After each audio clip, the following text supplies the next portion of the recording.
welcome everyone on an adventure on riding through the unknown. Thank you for joining us at an earlier time than usual. But I guarantee you, I've been talking with her today and then writing up the tags for this episode. You all are in for a huge treat. I'm not even sure we can get to everything that this guest is capable of talking about, and so I am not going to spare any time, and I'm going to turn it over to my guest to kind of give you a little tidbit of what we're going to be getting into and where she comes from. So I give you the one, the only extraordinary information overload, Sovereign Ki. Wow. Okay, so I have to say that your introduction is one of the best I've ever seen. It makes me want to talk about everything you put in your intro. Well, thank you. My cousin did that for me. Yeah, no, that's I love it. And thank you for having me. Well, thank you for agreeing to come on. So yeah, everybody does know me as Sovereign Ki, Lauda Leon. My website's Sovereign Ki. The bio's in there, so everybody can just read it if they're interested. And where to begin? Well, let's see. Well, one thing that we were talking about when we were talking a little bit behind stage is you are involved in Meta-KI-QINETICS. What exactly is that, and how did you get involved in it? Well, okay, so Meta-KI-QINETICS is my brand. It's what I call the kind of energy work that I do. So you're dealing with metaphysical energy. Energy, nothing's fixed here. It's kinetics, right? Because we're kinetic beings. We're literally antennas, electricity. We are, this is part of the reason why we're so unlimited in what we can do, but we've been, let's just say, edited to be dormant. So it's all about, activating and reawakening what's been dormant in us, like your junk DNA. It's not junk. So Meta-KI-QINETICS is all about energy. It's all quantum energy, metaphysical, unlimited, kinetic energy. That makes sense. And so, what is your role, and what's your mission, so to speak, with that? Well, I think the mission would be just to be an activator of memory for people to remember. It isn't really, whenever you're talking to a prime, a real celestial, you're not telling them something they don't already know. You're just awakening their memory. Because everything here has been designed in such a way to put you and keep you asleep. So that really is what we're doing in this work. We're just bringing to the surface buried memories, buried truth, because we're living literally a lie. What we interface with as reality is a lie, and you've been, in essence, edited to interface with this reality. So we're here to just break all the illusions down, get to the core of your abilities, right? Reverse all of this hacking into your genes, right? That's what poisoning is all about, is to do that and to bring to the surface the true unlimited history ability. This is like we're in an infinite state. And so, what methods have you found for general populace, no matter where they are in the quote awakened stage, not woke, awakened, do you find is most beneficial that people go, oh, this is, I can see the illusion here now, and I can see this truth now?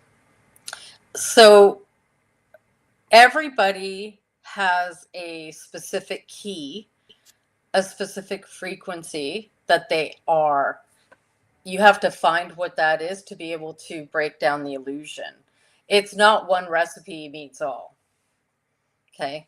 So you're really working with each individual and you're finding the key, the frequencies for them to be able to start breaking down what those illusions are, to perceive it. Because the spells here are very, very good. Like what they do to keep people in a type of coma really is just incredible. It's mind control in every aspect that we live. And you're on autopilot for the majority of the time. So, you want to be able to activate a person's remembrance and then work with them so that they can access the things that have been forgotten. You got to find their key. So, what was the aha moment that you had where you realized, ooh, everybody's got a key, and that's what we got to find, and how to find it? So it's interesting because, okay, when I make videos and I give the information, the keys are all kind of there, and as people listen to it, they'll just ignite and they'll go, oh, that's it, right? That's one of their keys, right? So you can do it in that way, or you could do it individually. I mean, how I knew people had keys was like I just knew that when I was a kid because I could perceive things differently. What I looked at wasn't really what everybody else was seeing. So I was like hypersensitive to energy, like to the extreme. So I could even perceive like frequencies coming from them. If I could tune into the energy, it's like isolating a wave, hooking into the wave and actually riding the wave. But when you're overwhelmed by all the energy, we're overwhelmed. It's difficult for people to learn how to isolate those energy streams, right? And each Right. of those energy streams will take you to an origin place, right? It's just learning how to perceive reality differently. Okay, and I know I told you when we started I was going to bring this up. So you actually are at a perfect spot in your story to do it. The age of 9, you wrote a book about the extensive supernatural experiences and awareness of the existence of a dual reality matrix system. How in the Yeah. world at age of 9 were you tapped into and so aware of all of that and actually get this book written? Well, because I came in with a lot of memory and it was protected. When I came in, I was protected so that I wouldn't lose the memory because that's what they do, right? When you come in, when you're born, they like mind wipe you. So you're like back to zero. So some measures were taken so I wouldn't lose all my memory. I might have looked like a 9-year-old, but I really wasn't a 9-year-old. I was coming in with information and I was coming in to help reveal like the state of reality that we're in and the fact that this is a facsimile copy reality that is a mimic. So I was writing about it at 9 because that was just like, yeah, this is where we are. That's incredible that you were aware, and were your parents and everybody and your family supportive of this, or were they kind of like, please don't publish this, please don't share this? Well, my parents were really very knowledgeable about esotericism, secret societies. They were very knowledgeable about the black projects. They had a lot of information. I think the whole family had awareness that we were all in the projects. So, but I did, I guess you could say, They didn't really know what to do with me because they just couldn't like wrap their brain around it, and they just let me do me because they didn't have the capacity to deal with what I was living and the amount of paranormal, the amount of supernatural that happened around me. Even though they experienced a lot of it, they couldn't handle a lot of it. So they were very knowledgeable in a lot of ways, but they couldn't handle a lot of it. That's understandable in certain terms, but I'm also curious with your awareness and your, realizing how different you were from everybody. I know you kind of talked a little bit about, how it was hard to have friends and everything, but what were some of the major impacts of keeping this awareness and following it, so to speak, through the rabbit holes versus going and living the quote normal life we all were supposed to live as kids? I don't think I had a chance in hell to live a normal life. I don't think that was an option given to me. Uh, when your life is surrounded by that level of existentialism, supernatural, paranormal, and you're having extreme experiences, you don't get normal. So I really didn't have a choice, but I knew I signed up to come in here to do this. That was the only 100% thing that I knew, was that that was what I was here to do. So the rest really was irrelevant. It wasn't really put in me to chase normal. I don't even think I would even know how. Um, did I have to learn how to become grounded? 100%, because I couldn't stay in my body. Okay. So I had to learn how to be in the body.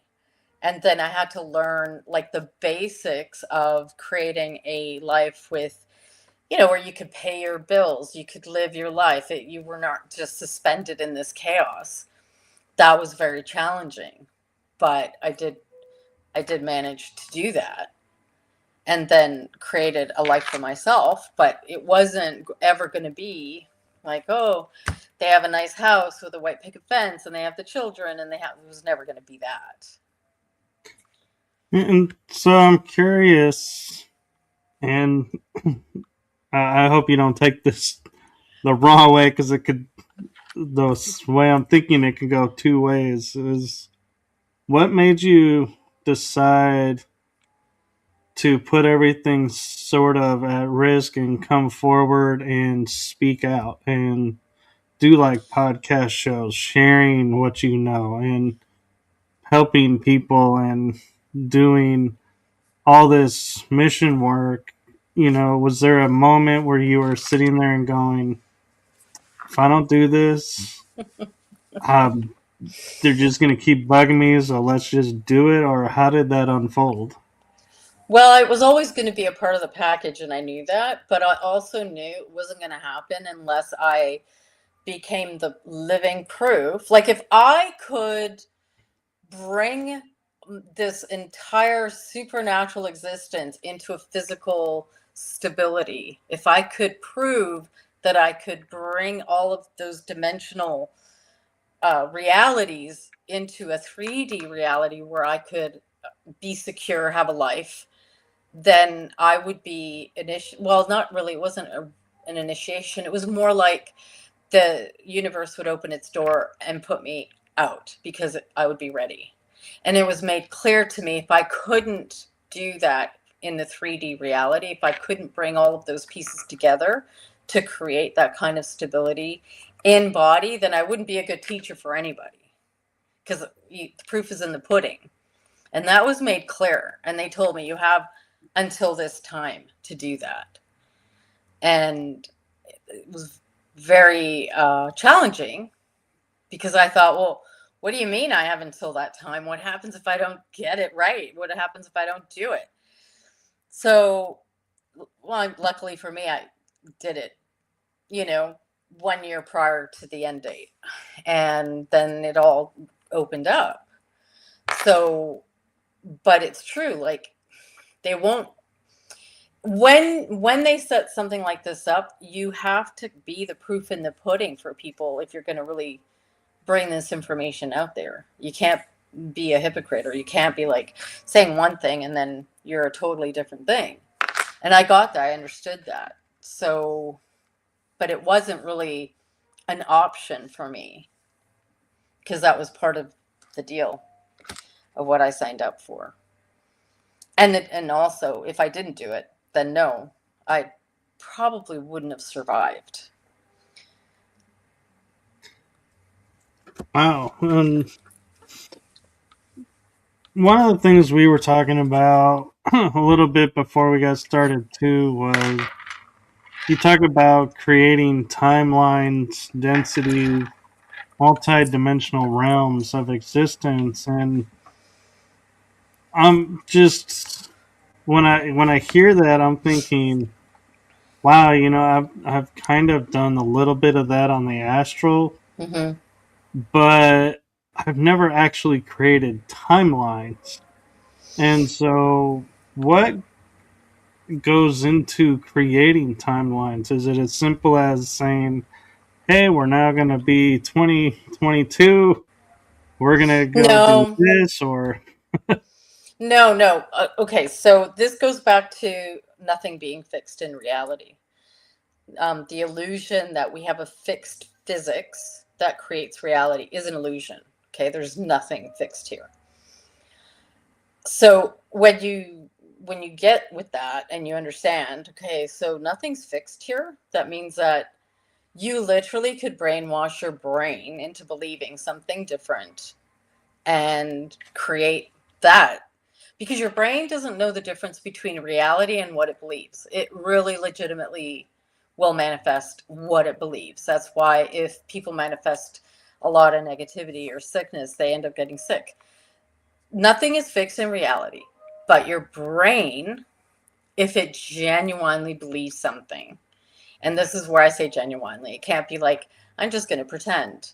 So if it genuinely does, and you go into that and you create something, or you go back into when you were a child and you change things up, your mitochondria will change to reflect that too. So if your mitochondria can change to reflect that change, then time itself can change. And you've just changed the effects on the lineage, not just timeline.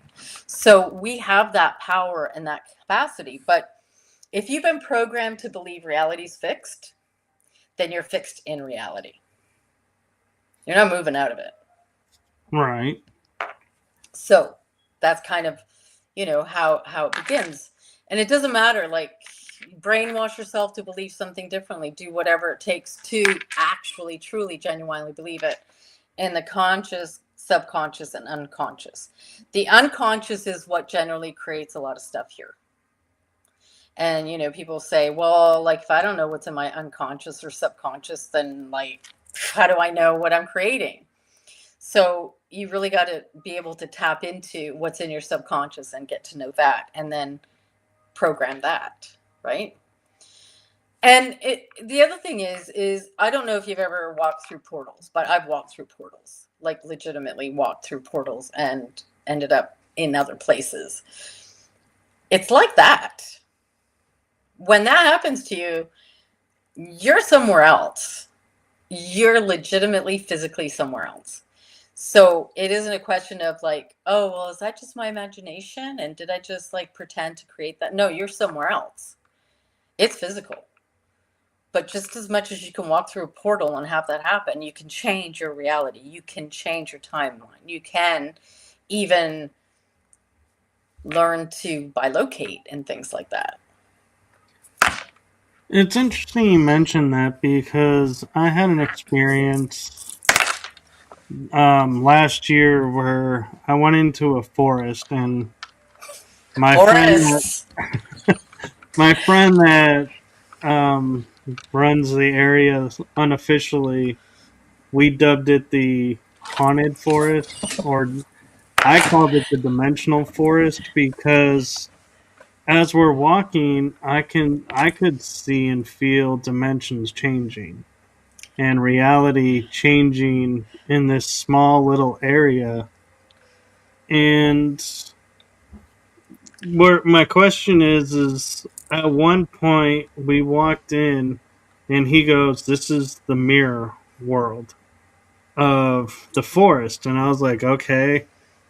And I look up and I literally see the moon dead center and Orion constellation on the right, but I also see Orion's constellation on the left.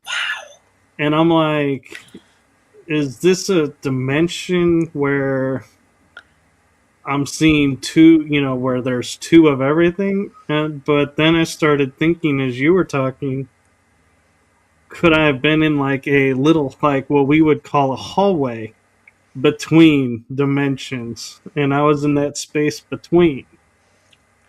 100%. Absolutely. Yeah. I mean, you definitely walk through a portal there. And I think, I mean, it's very interesting because you saw like the double mirror effect. You saw the mirror reality. And what's interesting is that we're in a projection of a real Earth, right? This is the projected hologram, which Right. is the counterfeit copy of the original. And you're like, you've entered a space where now you're seeing the mirror version of the projection. So that's really interesting. Well, and what's also interesting is I don't share this part very often, but with you having paranormal background, I'm kind of curious what relationship there is to it because near, like, we were at, like, say I'm going up this path. If I turn left, there's this really dark area and it's like a nest of wendigos, cryptids. And Yep. if we go, and when we went straight into the right, that's when we went to the mirror. And so I was like, is there a correlation to the fact that these cryptids, wendigos, are near the entrance to the mirror world, but also in a place where I can tell you I saw concrete move to Mm-hmm. create the sidewalk because it was originally going off to the right, and then I'd see it straighten out and create the path that we walked when we came in. And so I'm like, yeah, See, there's a lot see, to this forest. see, there's forests. My God, forests. Let me tell you, I have had so many experiences in them. But you experience the fact that reality is not fixed. So when and that's you're actually your frequency was spinning at a higher rate for you to perceive that. So you were able to actually perceive that everything here is fluid. It's not fixed. And you actually saw that happening. This reality was fixing itself to align to the program, and you witnessed it. So when your frequency spins at that kind of a higher rate, that's when a lot of crazy things happen. Your perception of that was one of the things, but when you're in that state, you can actually put your hand through matter. You can do a lot of things, right? Um, Funny you say that because there was spot where you could see branches and everything going across when you put a light on, but when you turn the light off, there's all of a suddenly a path. And we would walk, and he had me go through one of them, yep, and I never felt a branch. I never stepped on a twig. yep. And I was like, and I would turn the light on, and I would be literally on the other side of these branches Mm-hmm. that were blocking the path. And Yep. I was like, going, I think this is a hologram, is what my mind was saying to make sense out of how this could work this way. Well, that's incredible you had that because that denotes that you have the capacity already. And when you get older, this is when it starts dissipating, right? Because the programming really locks in, but it doesn't mean it's not still there. You just have to work with it to bring it back out and to spin the so that the spin rate of your mitochondria goes really high. That's where you access those states. And it is holographic. Because nothing's fixed here, right? The illusion is that everything has a density. Right. And but like the Wendigos, what you were saying about, that these cryptids, is there a relationship between why they're on the opposite side of where this portal is? I think a lot of cryptids are coming through portals. I think a lot of cryptids are close by to these areas where, you know, they're not always coming out of them, but they can access a lot of stuff, can access through it. And it is an energetic zone, right? It's not a coincidence that they happen to be there. I think that, I walked through a portal once in a forest, and the moment I realized I had walked through this portal, everything was different about where I was at. Like the path was different, the foliage was different, everything was different. And then I looked to my right, and there was what looked like a rake cryptid crouched, and it was a little mound right on my right hand side, right after I walked right through this portal, and it looked like it was ready to pounce, right? And could it have gone through that portal and ended up where the normal forest was? Absolutely. Like, is that a coincidence? No. You hear about Sasquatches, and they're utilizing portals a lot. Like, some people have actually caught video footage of that happening. There's a man who is, friends, if you want to say that, with some of these Sasquatches. And, he's told them he won't ever reveal where these portals are because he's witnessed them coming in and out. I think this reality is filled, filled with portals. And it's a wonder to me why we are not hearing tons of cases of people like going through these portals. When you hear a lot of the time people disappear and then they show up in a different time, and there's proof of that. Like, we have some accounts of this happening, right? Right. So it's pretty interesting in this reality. It is. And talking about portals, I had an experience with two different types of portals. One being natural, where the people at this location know of it, but they didn't do anything to create it. And I can go, and I said to the guy that was doing the tour, and he's like, "You look like you could find something." I said, "Well, yeah, I'm pretty good at finding things." He goes, "You can sense energy." I said, "Yeah." He goes, "Go see what's in that corner." And so I walked to this back corner behind where these cells are. It was a jail. And I was like, there's this really cold, warm spot. And then it's like, and I realized it's in this certain like space like this big. And I'm Uh-huh. like, that's a portal. There's a portal here because I can feel the energy like whirling. And he Wow. goes, yeah, you actually found it. Most people don't. And I was like, well, that's kind of cool. And then I was in another jail. Don't ask me why. Apparently, paranormal people investigate jails. But this one, the whole night, beginning of it, I had this feeling something's watching me. Something is coming after me. And so I'm on like a sensitive edge, like looking around and going, okay, whoever's stalking me, I'm going to get you before you get me because I know you're hunting me, so to speak. Well, I go into this cell by myself, and next thing I know, I'm on the ground of this metal cell, and my head hits, the floor. And I was like, what's going on? Why am I down here? And they took me outside, and they showed me a video. I was literally laying my whole body against the door frame in between these two cells like an archway, and I was not responsive. They were calling my name. I was like, I was out. And I told a friend, and he goes, "You were in a portal, and you're lucky they pulled you out because you could have been stuck there." And Stuck. I was like, how did I Oh, not know that portal versus knowing this other portal? And then I realized I'm betting somebody opened that portal and created that portal.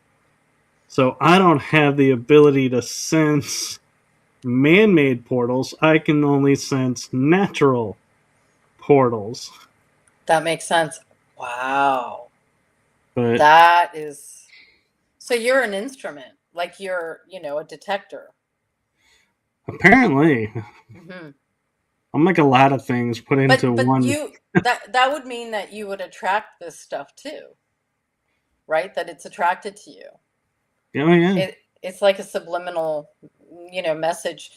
That's why people like us. It's not always the greatest if we go in for deep into forests, right? Because we're like little, neon lights going. Here we are. Yeah, but no, I think you were lucky he got you out, and you didn't even remember. It was like a blackout for you. Yeah, I was like, I knew I was Oh. walking, and then next thing I know, I'm like, why am I looking up? And the strange thing, too, to me is nobody like set me on the floor. I literally, like, he pushed me and my body just fell. And it's like, now that I think about it, I'm like, how did my head not hurt hitting that metal floor? And the rest of my body hurt either. It's like I just got up and shook it off and was like, no big deal. Hmm. Like I landed on a mattress or a pillow. Yeah, yeah, because nothing's fixed here, and something else is operating, right? And you would have probably landed, and it would have probably been like a soft landing, right? Because nothing's fixed. Yeah. It's just that we're not aware of what takes over to protect us, right? We don't understand it. Like when I used to levitate, I had no control of how I got down. But I always came down gently. So I didn't just fall, but I had no awareness as to how this was happening and how, like, what was bringing me back down, what was taking me up, right? But Yeah. something is there, and it's like creating that. So it doesn't surprise me that you didn't get hurt at all. Yeah. And I mean, you like think about like these miraculous things that happen where people like fall off buildings and they don't hurt themselves at all. Again, right? Like it's just like supernatural does occur, and different yeah, laws take effect. it does. And I found it kind of funny when you were talking about your levitation story that you're all, I don't know how to get down. And my first thought was, how did you get up? I'm like, I would love to be able to get up I don't and know how I levitate. got up. I had no control. I don't know what caused it. Like it would just happen, and it was to the point. I had this happen at a birthday party.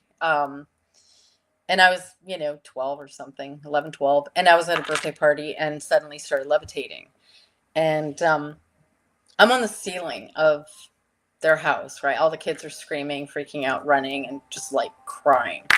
And I'm on the ceiling and I'm just stuck on the ceiling. And so um, the father of the girl who I was there for her party came with a ladder to try and get me down off the ceiling. So he's up on this ladder and he's trying to pull me down with his might, like all his might. And couldn't do it. No matter what, he could not do it. And this was a big man. And he like figured it out. I'm just gonna have to leave you up there. I don't know when you're coming down. Well, I didn't know when I was coming down either. And then suddenly, like after a while, I think I was up there a good 45 minutes to an hour. I just started coming down. But I can't tell you. I don't know what the heck was happening. All I know is that like an energy, a different energy was around me a lot. And I never knew what it was going to do, but the faster my energy spun, the more I knew something's going to happen. Like that was my tall tale sign. And I could always feel that energy, right? And sure enough, something would happen. But I really don't know what it was. I don't know what it was that decided to get me down when it would get me down. And that happened quite a bit when I was young. See, and I find it interesting. I would think from the life that we grew up in and the times that if I was a dad and I'm looking and this kid is on the ceiling and I can't pull down, I'd be on the phone to that family and going, your daughter's on the ceiling, and if you could come and get her, and she's not allowed to come here Well, anymore. no, I was not allowed after that. But the truth is, they were all shocked, right? What do you do? Like, call the Yeah. police? You know what I mean? Like, who do you call for that? It's like, you know, we got a situation here. You got your kids on the ceiling. Well, So, but no, after that, they were all freaked out. Like they, wanted nothing to do with me. And this was a repeated theme, right? Like something would happen, people would witness it, and that's it. And that was it. so I actually have an interesting question, and kind of wondering too if you've ever been asked this way, but all these experiences, like you just naturally going into and not knowing how to come out of, like the levitating Hmm. and seeing all the energy and everything.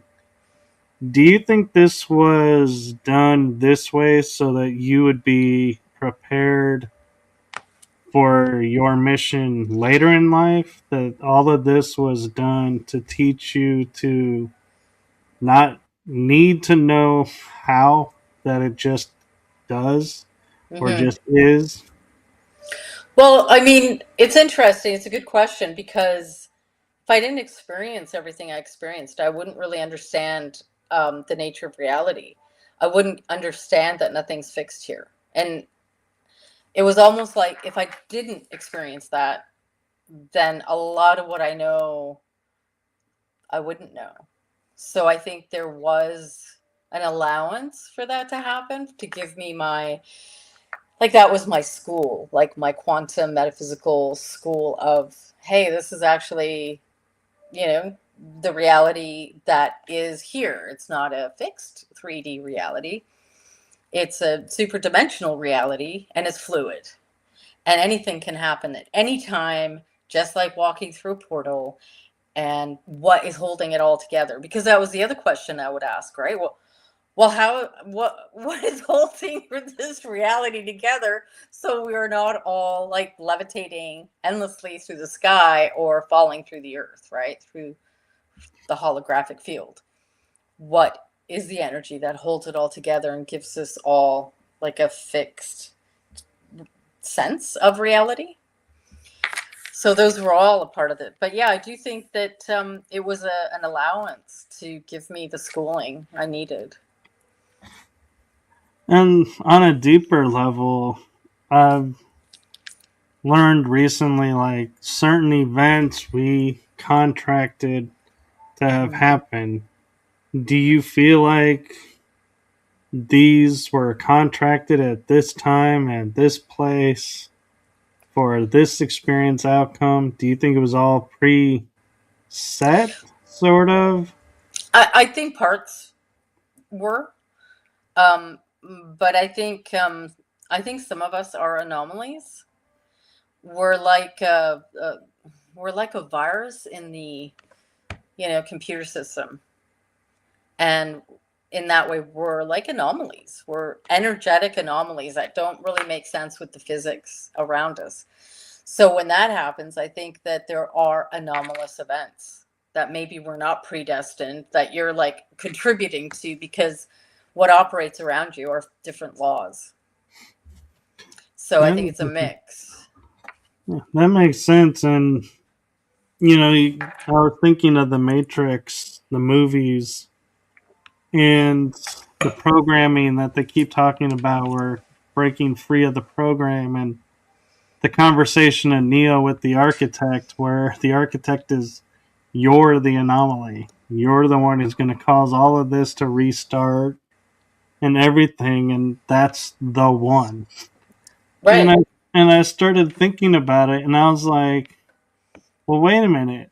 Everything that he was doing to become the one, Trinity, Mm-hmm. Morpheus, they were doing it too. And I was Yep. like, well, why does it have to be Neo? All three of them were doing it. They were doing it all together. And then I liked the last movie where Trinity is the one, and then they both become the one. And I was like, yeah, see, people, the program is not one meaning one. Right. Yeah. Multiples can be one. Yeah. Well, I think we're all one. We're all the one, right? Like all of us. Yeah. I don't think I totally agree with you. I don't think it's a, oh, it's just the one over here, or no. I think we all are. So I'm not talking about the backdrop population. I'm not talking about the NPCs. I'm not talking about that. I'm talking about all the primes, real celestials. We're all the one, and we're all the anomalies, right? It's Right. just that, you know, for whatever reason, if this is what you're here to do and this was what you signed up to do before you came in here, then you're going to be switched on a little more, right? Whereas the nature of the game here, the beast that operates is going to want to keep you asleep. It's there, right? And you need like something to activate your memory, but the design of this is to keep you down, keep you from your memory, keep you from your abilities, make you feel like, oh, everything's your imagination, right? That's like the number one program when you're growing up. Well, that brings up an interesting question. Is we see in the world where people are waking up or they're choosing not to wake up. Mm-hmm. And so, why do you think, you know, a star seed hybrid, for example, that's like, oh, your mission here is to do this, Mm-hmm. would go and say, yeah, that's my mission, but screw it, I'm not doing it now. And I'm going to live out my life here. And the rest of us are like, do we then have to pick up that slack of, hey, there was supposed to be one of you here, but hey, you're the closest state. Can you pick up this state and spread out Mm-hmm. and cover Yeah, the area? that's a really interesting question, because there's like many things that come to mind with that. And I'm not saying it's a bad thing that somebody decides to say, nah, I'm not playing the game anymore. I'm done, because like the memory is that, hey, I've done this a lot. Okay, I just need to keep coming in and doing this, and I'm done. I'm done Yeah. being, playing that recycled game.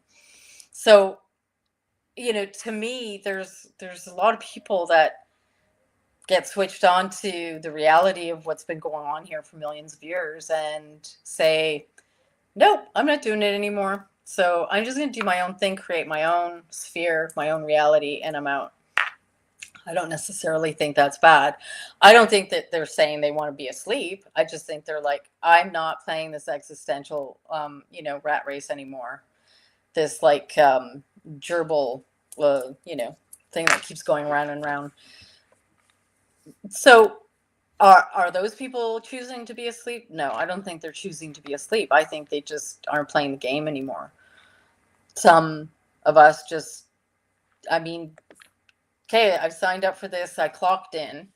Okay, it's not an 8-hour shift, it might be an 80-year shift, who knows, right? Like, but it's a shift. Yeah. Okay, so I'm clocking in and I'm doing it, whatever, and I'll keep with it.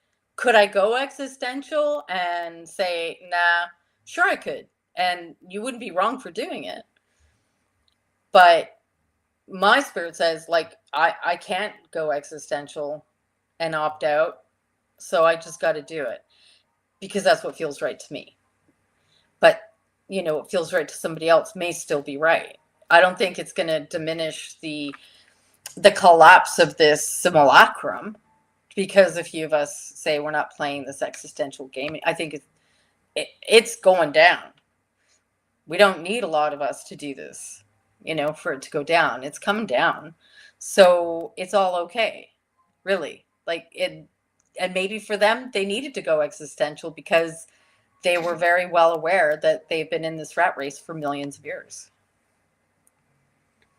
But being asleep is a totally different thing. Like, choosing what you said to be asleep, that's way different, right? Than Yeah. opting out of the game.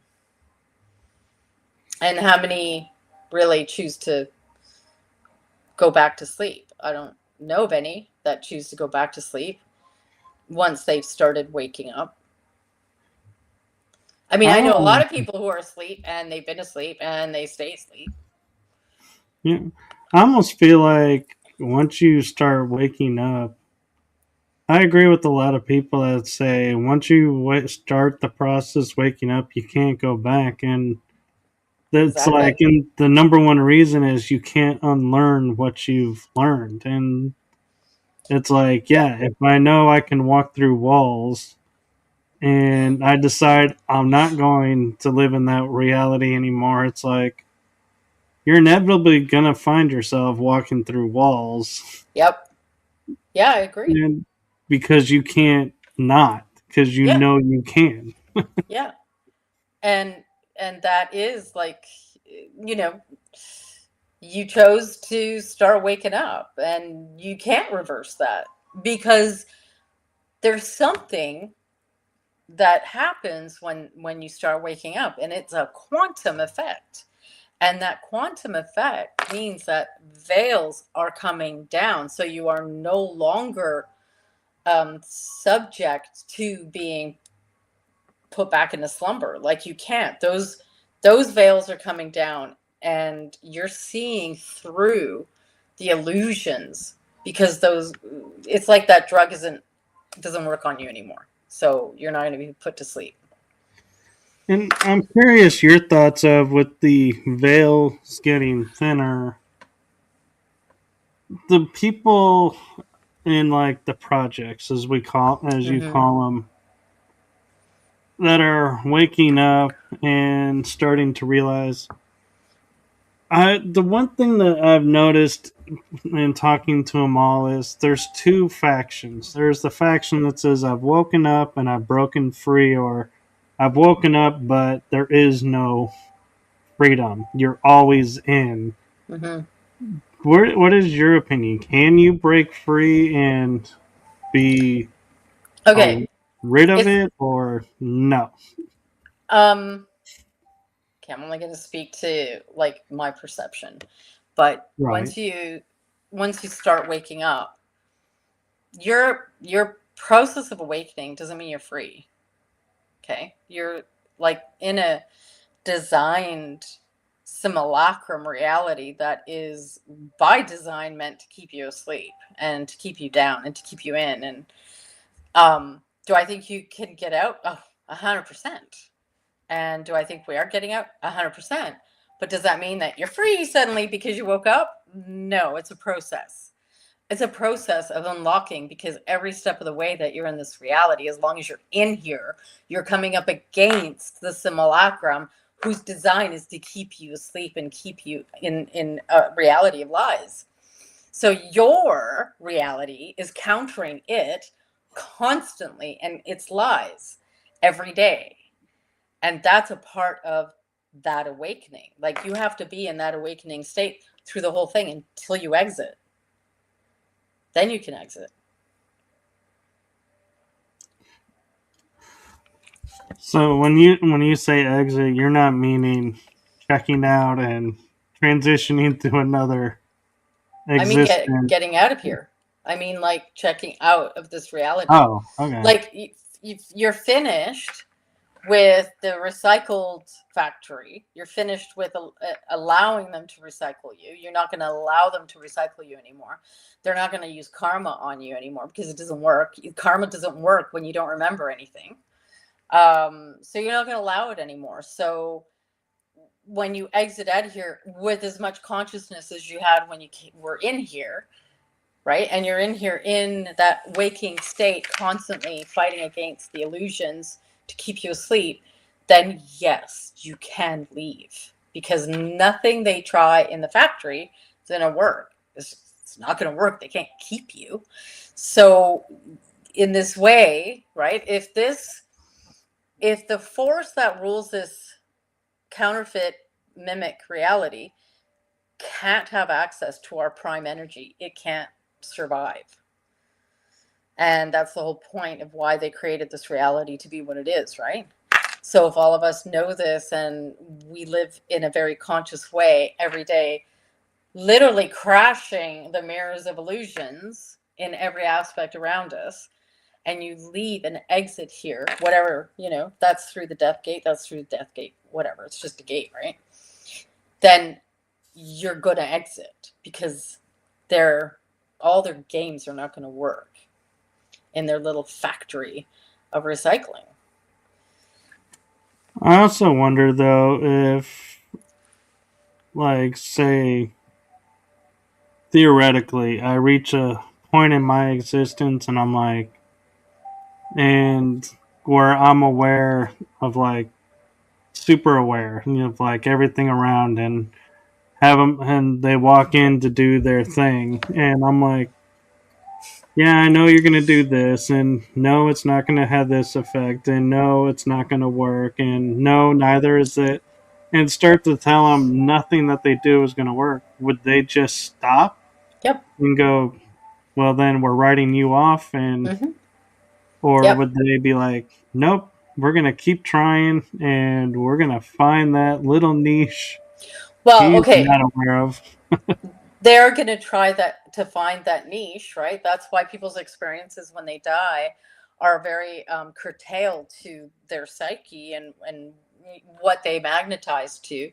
You're seeing your family, seeing like your idea of whatever your God is. So yeah, I mean, they're going to try and find what is hidden in the niches of your psyche to produce that, to see if you can buy it hook, line, and sinker. But they also know, when we know, um, there's nothing they can do, and they have to abide by certain laws of the universe in the dimension that they're operating from. Now they can get around that law if they're in human form, but they're not in that state. They're in their bodily form in that dimension.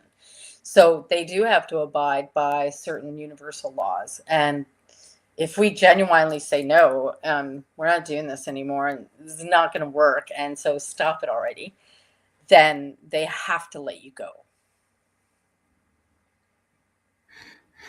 And one thing that's been kind of curious that I've been thinking on is all the things that we're capable of and have been trained to do in projects Mm.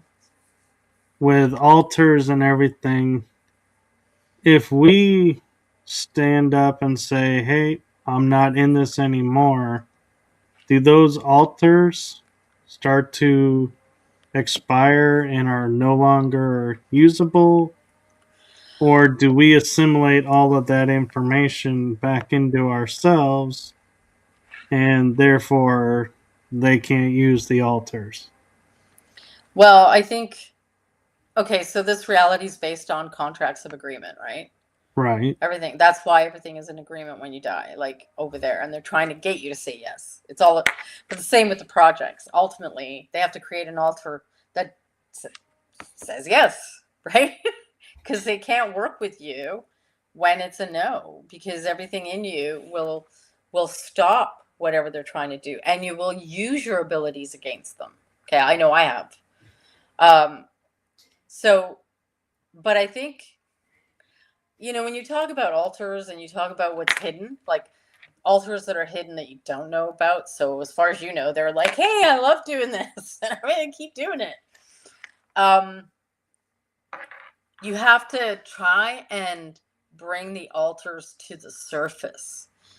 You have to make some communication and some contact, because you need to make sure that they know what you're doing, okay, and that they understand why. And you can do that in various forms. I know I've done a lot of that kind of thing where, there were certain altars that I realized I had when I was in my 20s from the projects. And when I saw like certain things that I would do, I'd be like, that's not me. This is crazy. So I had to really try and bring them to the surface and then work with them to assimilate them. And I think that is ultimately what we need to do. You want them to say no, you need to work consciously with them all. And even if you don't know them all, you can speak to them because they're there, they can listen, they can hear you, and you can say, no, we're not doing this anymore because of blah, blah, blah. Like I know when I, said no and worked on all these contracts to like cancel contracts, I did it on behalf of them as well. And then, I wasn't being used as much. I wasn't just gonna, like, I used to remember being in crazy, crazy scenarios. And I was like, why am I remembering this stuff? Like, it's weird. It's again, right? It's another double reality. You're having all these experiences and yet you're having your 3D life. And you're thinking to yourself, how can you do both? Like, this is crazy. How can I consolidate both realities? Because this one's made to feel to me like it's a fantasy world, right? But you've gone through it.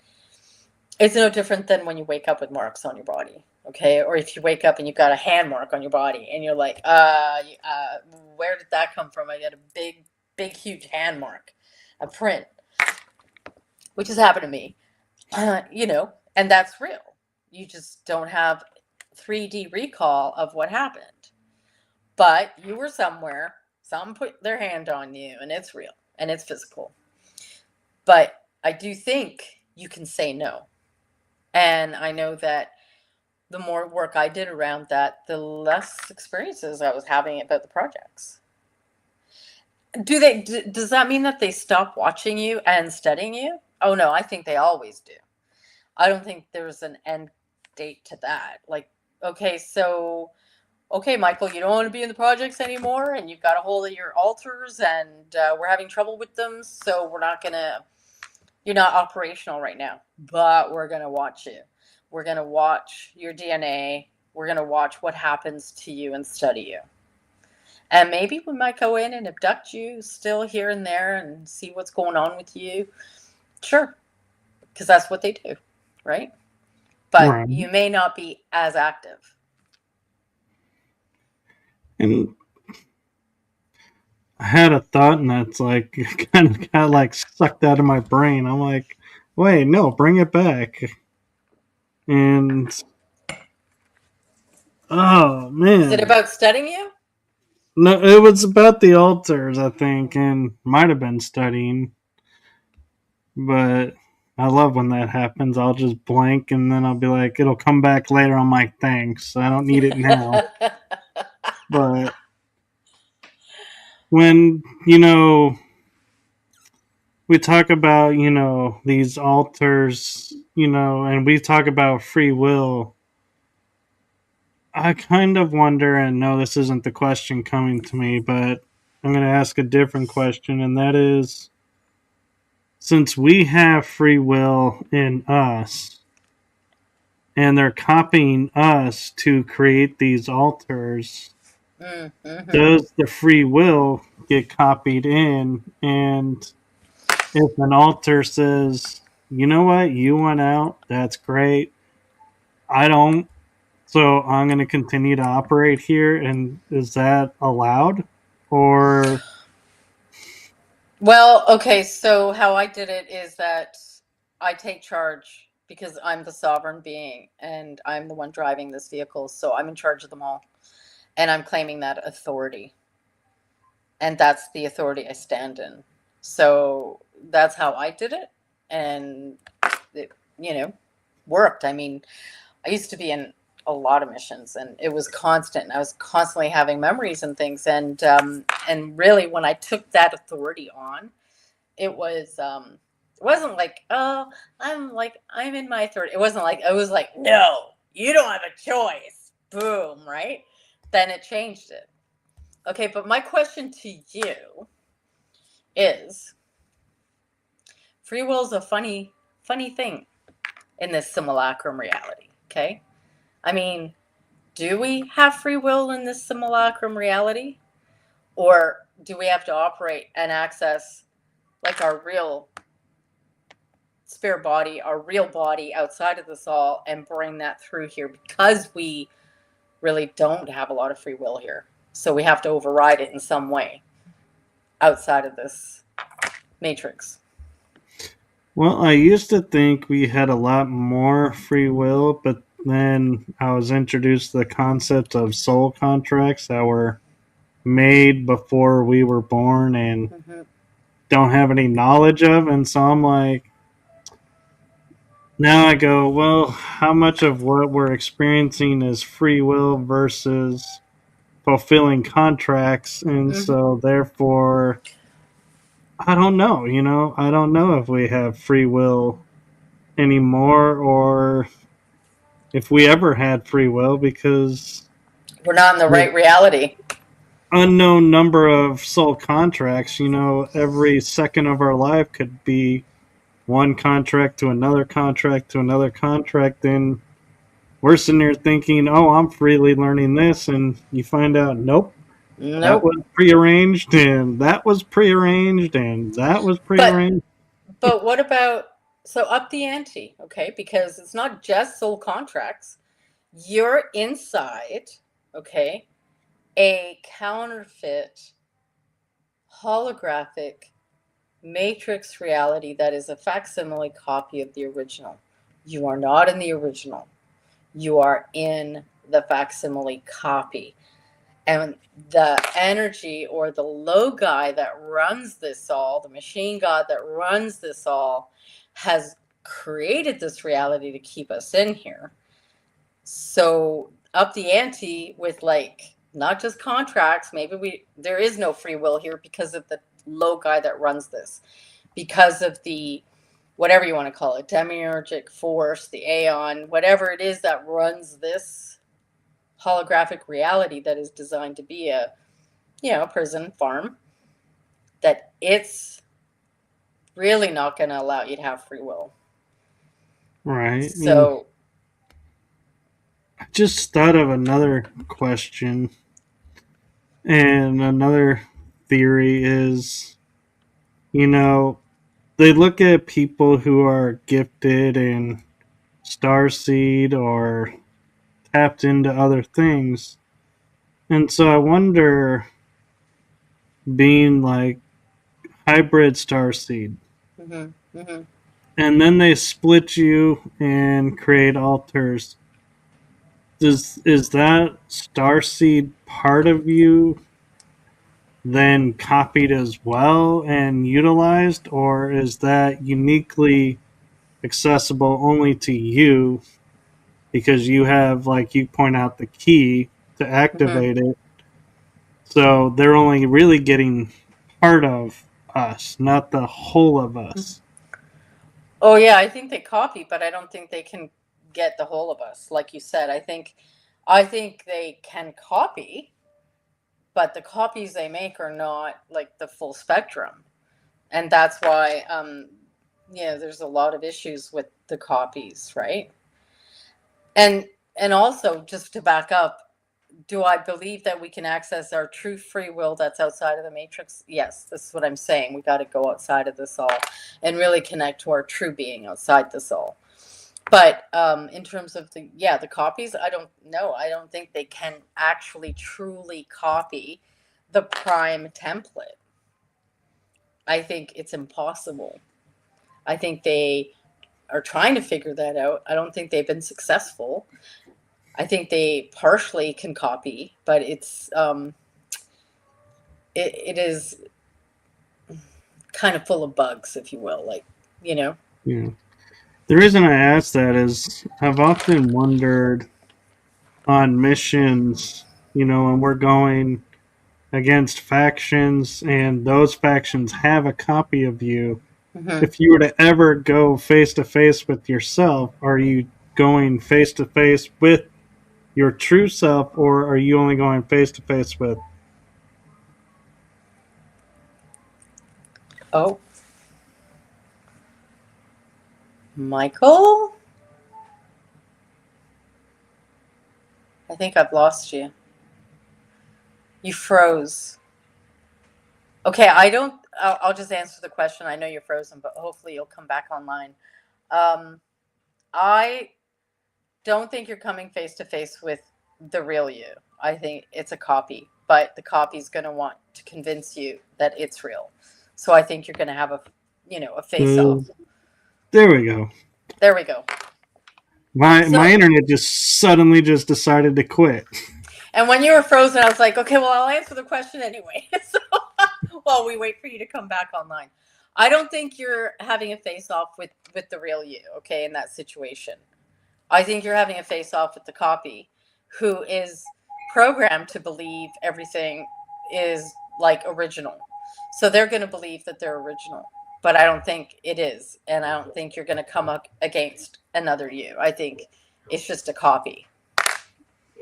Yeah, and the part that I was saying when I cut out was, do we always have the upper hand because we access the full, not a partial? We always have the upper hand, but we're fighting the program, right? And the program Right. is like this massive spell that can put you under and keep you in like stasis. So if you can get out of that, if you can get out of the tools and the techniques that they use to keep you asleep and to keep you fractured and fragmented or disassociated, then you have a yeah, you have the upper hand. I remember having experiences where I was like, you know what? They're utilizing all our metaphysical abilities, and they're trying to keep us from our own metaphysical abilities in the 3D waking world so that they access them and we can't, right? And that's kind of how they do it. And I remember like waking up once and they were doing like terrible things, and I started using my ability against them. And then I told myself, like, that's it. Like, when I come back through here, I'm accessing that. Like, I'm taking it back.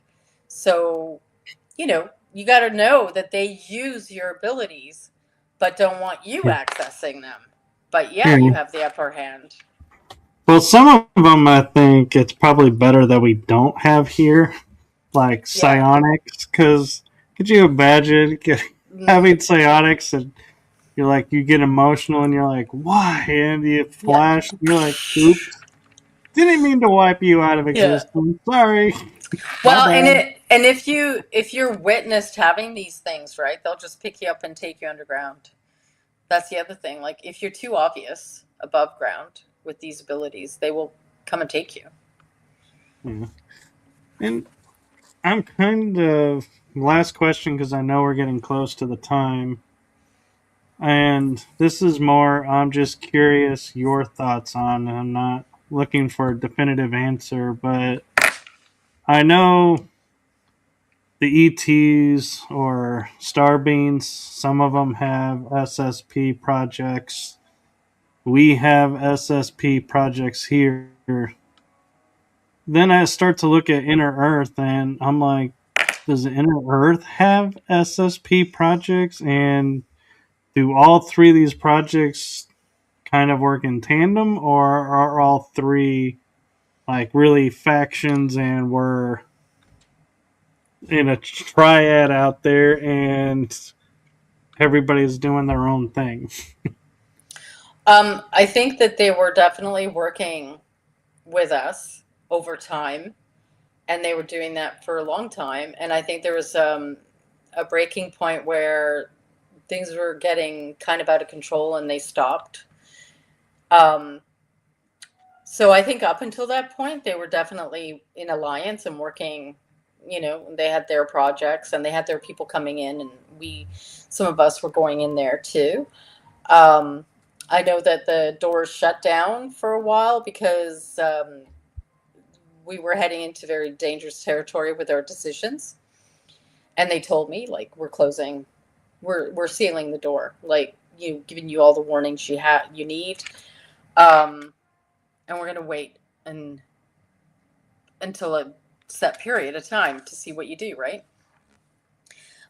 Do I believe that there are, let's say, civilizations over the ice wall that are still working in some way, shape, or form, or maybe in Antarctica underground there with the secret military? Yeah, I do. I absolutely do. So, but like you said, right? It's an umbrella academy of unlimited factions. Right. Yeah. Mm. So with we have like 3 minutes left, 2, 3 minutes. Where can people find your book if it's available, and where can people get a hold of you if they want to do work with you? Okay, so the book's not available. I mean, this was 50 million years ago. um, So my website is sovereignki.com. So sovereignki.com, and my YouTube, Sovereign Ki, my Rumble, Odyssey, all that is always going to be under Sovereign Ki. And on my website, my email is there. If you want to connect with me for sessions or whatnot, two different emails. They're on my website. It's Sovereign Keys, KEES at gmail.com, or it's Meta-KI-QINETICS. But they can find all that info on my website, Okay. sovereignki.com. Yes. But no, the book is not available anymore. Aw. It's been a long time. Many You should, years. you should bring it back. Many, many eons from there. It would be interesting to have it reprinted and then follow up with another story Another. that says, Well, I mean, "Oh, I've been well, this was trying. this, and now we're doing this." I've been trying to finish the book I'm working on now. It's just quite, like, it's hard doing it all, right? Like running your business and doing the YouTube and doing it all solo. It's pretty challenging. And then trying to get the book done is, yeah. Oh yeah. Yeah.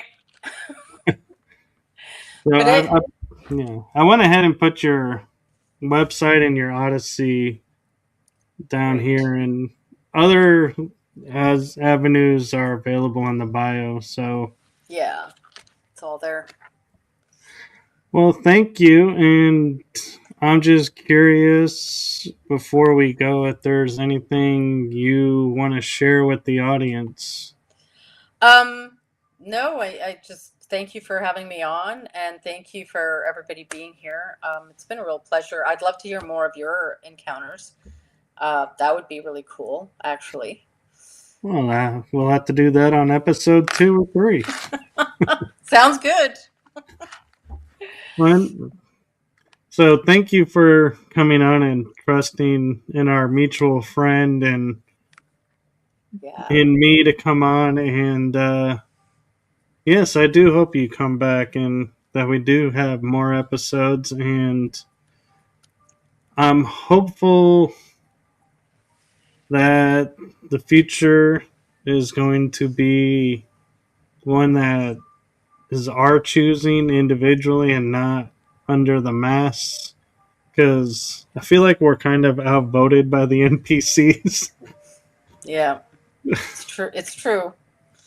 But one prime, right? Like you can have 1,000 NPCs and one prime, and that's one prime is greater than. So really, our Yeah. ability is exponential.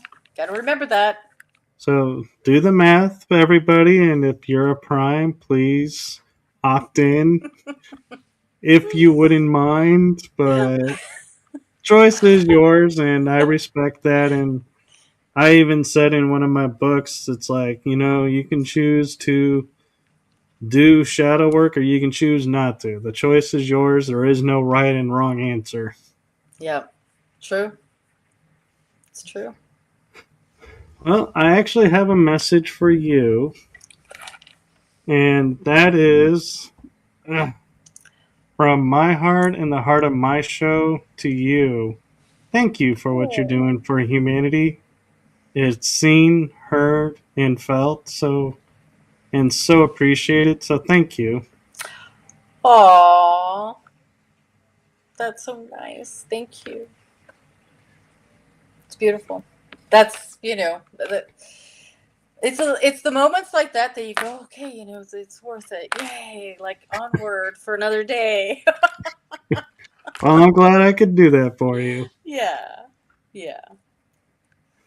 And so thank you to everybody that's watching, and we will be back next week with more episodes. So make sure you like, subscribe, and follow along, because you never know when Sovereign Ki will be making a return visit. And I'm also going to put up a QR code for those of you who are watching. I don't get paid for this. My guests don't get paid for this.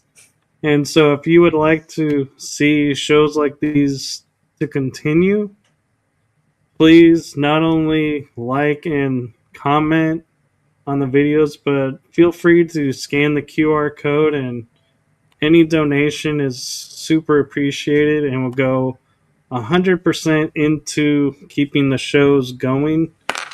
I don't use donation money for anything else, so I'm one of those rare donation companies that 100% goes to what it goes to. There's no administrative fees. Although technically I'm the administrator, Well, so I you're the think there is. administrator. But it's all one source. It's not being Yeah. divvied out amongst everybody. Yeah. So it all goes into the show. So thank you to everybody, and thank you again to our wonderful guest. So appreciate it. And we will call it a night. Good night, everyone. Night. Thank you.